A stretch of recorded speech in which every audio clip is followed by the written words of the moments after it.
Ang ibig sabihin ng post na ito ay lumalala umano ang tensyon sa pagitan ng kampo ni Vice President Sara Duterte at ilang kilalang personalidad gaya ni Ramon Tulfo matapos siyang punahin tungkol sa umano'y pagtrato niya kay Rodrigo Duterte habang nasa The Hague. Ayon sa mga lumabas na ulat at online discussions, kinuwestiyon ni Tulfo ang ipinapakitang unity o pagkakaisa ng pamilya Duterte at ng kanilang supporters habang may mga isyong lumalabas tungkol sa internal tensions at political controversies. Ang salitang no respect ay ginagamit bilang matinding puna.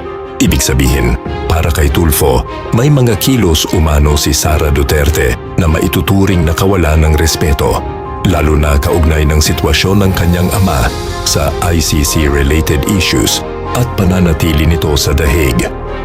May kaugnayan ito sa mas malawak na political conflict at mga aligasyon laban sa kampo Duterte nitong mga nakaraang buwan.